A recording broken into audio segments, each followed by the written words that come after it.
Mojawapo ya mbinu ya shetani ni kukufanya ujawe na masumbufu ya dunia hii. Dunia hii ina usumbufu mwingi, utakutana usumbufu kila mahali kwenye dunia hii. Sasa hii ni mbinu ambayo shetani ameitumia. Anajua watu wengi hawapendi kusumbuka, watu wengi hawapendi masumbufu. Kwa shetani huleta masumbufu mengi ili uwe busy, kusahau upande wa pili. Amen, amen. Unajua lazima ujue kusudi la Mungu kuweka duniani. Dunia hii inaitwa bustani ya Edeni. Mungu akampanda, ukisoma kitabu cha Mwanzo, Mungu akampanda yule mtu na mke wake kwenye bustani ya Edeni. Kwa hiyo sasa, kwa nini Mungu aliweka watu wawili? Shetani naye akaja akapenya kwenye wale watu wawili, ili kupitia wale watu wawili, mmoja atakayejaribu kumwelekea Mungu apate usumbufu. Unaona? Ndio maana unaona kuna usumbufu kwenye hata ndoa. Unaona, Mungu natamani kujue zaidi, natamani kutumikie zaidi, natamani Mungu nitende hivi, lakini mwenzangu ananisumbua. Kwa hiyo unaacha kuwaza kuhusu Mungu, unaanza kuwaza kuhusu ndoa, unaanza kuwaza kuhusu halali nyumbani, unaanza kuwaza kuhusu atoe matumizi, unaanza kuwaza kuhusu ameoa wanawake wengi, unaanza kuwaza kuhusu ni mgomvi, unaanza kuwaza kuhusu ni mkali, unaanza kuwaza kuhusu ni mlevi, unaanza kuwaza kuhusu ananipiga. Unaona masumbufu ya ulimwengu.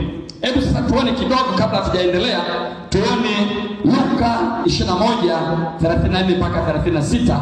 Yesu Kristo alionya nini kwa habari ya masumbufu haya? Naomba mtu wa Mungu tusomee hiyo Luka, tuone Yesu alionya nini kwa habari ya masumbufu ya ulimwengu huu. Amen.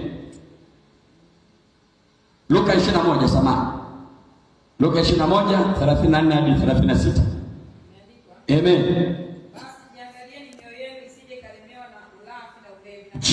Basi jiangalieni mioyo yenu isije ikalemewa na nini? Moja, ulafi; mbili, ulevi; tatu, masumbufu ya maisha haya.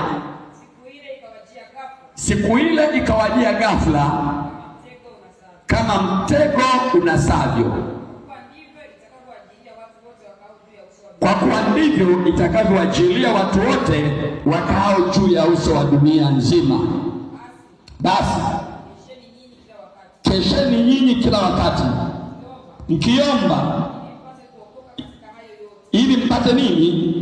Kuokoka katika haya yote yatakayotokea na kusimama mbele za Mwana wa Adamu. Amen. Unaona kuna ulafi. Unaona kuna ulafi. Kuna watu wanaishi kila siku, maisha yao yanawaza harusi iko wapi, sherehe iko wapi, fuatilie nini, fangie harusi, tunaenda kula nyama, tunaenda, kuna mtu ana birthday. Kuna watu ni gani wanahangaikia hela ili wale na kunywa. Hawazi kuhusu Mungu, wanahangaikia hali. Yaani wako bora kuse chochote, lakini yale nyama choma, ale supu, anawazia jamani, harusi ile tulienda, tulikuwa tulikunywa, tulifurahi jamani, fulani anaoa, fulani anaolewa. Ni mambo mazuri hayo, lakini Yesu anasema jihadhari. Usije ukaelemewa na hayo ukasahau Mungu yupo. Lengo la Mungu sio kwamba ni mbaya kwenda kwenye harusi ya mtu au kuchangia mtu harusi. Usije ukaelemewa na hayo ukasahau kwamba Mungu Yesu atarudi tena, ukasahau kwamba iko siku itawajia watu ghafla yenye uharibifu, ambavyo watu wataacha kila kitu. Amen, amen. Amen, amen. Uko hapo unayo masumbufu mengi, moyo umejaa masumbufu kuliko neema ya Mungu. Na ndio maana nisikilize nikwambie, Biblia imeweka wazi, sio kwamba Mungu hawezi kukusaidia. Mimi wanafundisha watu waelewe ili wapate neema ya Mungu wasaidie. Unaona mtu anaweza kuja, mchungaji niombee, mchungaji kuna jambo langu niombee, ombea biashara yangu yuko mahali, ombea ndugu yangu yuko mahali, ombea. Lakini yule tunayemwombea amejaza masumbufu mangapi ndani ya moyo?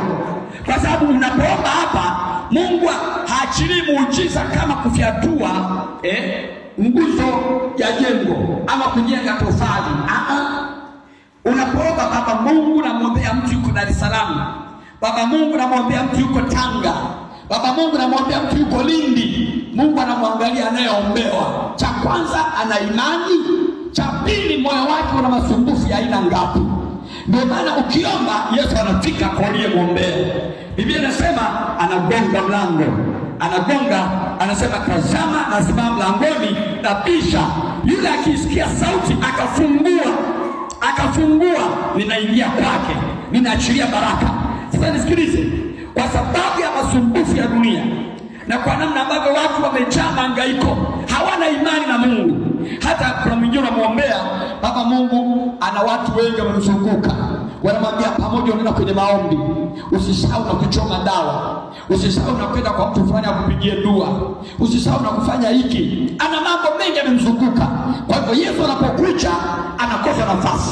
Yesu anapogonga gongo, yuko busy. Pengine saa Yesu amekuja, yeye yuko busy anajifukiza dawa. Niliambiwa nisiegemee eneo moja, niangalie na huku, sijui wokovu utakapotokea. Hiyo ni faraja ya kutabisha. Biblia inasema tumepewa jina moja ambalo katika hilo tunaokolewa kwalo, tunaponywa kwalo, tunabarikiwa kwalo, tunatendewa kwalo. Kama unaamini sema amen. Amina. Hatuna njia mbili. Mungu ametuwekea njia moja tu katika kila. Anasema tazama, nimeweka njia ya uzima na njia ya mauti. Maana yake kwenye hizi njia mbili inayokuhusu ni moja tu. Kama unataka Mungu, uzima, na kama unataka dunia, mauti. Unakuta mtu ana mambo amezungukwa, anamwambia mtu, unajua mimi wakati ule nina shida hizi, nilienda kwa mtu fulani mtaalamu, nilienda kwa mtu mwingine mtaalamu, nilienda kwa hivi, nilikuwa najaribu maombi, naenda kanisani na nasoma neno na Biblia kichwani na kila kitu, naimba tenzi. Sikiliza nikwambie, pengine ni huruma za Mungu tu, lakini sio kwamba hiyo ndio njia yenye uzima. Mungu anahitaji akusaidie. Mungu anahitaji akutetee. Mungu anahitaji akuponye. Mungu anahitaji akutoe kwenye dhiki na tabu ulionayo. Kama unanielewa sema amen. Kama unanielewa sema tena amen. Unajua nikwambie, tukiwa tunaomba tunafundisha watu kuhusu mambo ya ushirikina ni mbaya. Tunaomba kuhusu jamani mtegemeeni Mungu. Kuna mtu anakuchukia, anasema anapiga vita waganga, na mke anasikia anaongea waganga wachawi. Kwani wamemfanya nini? Nataka nikwambie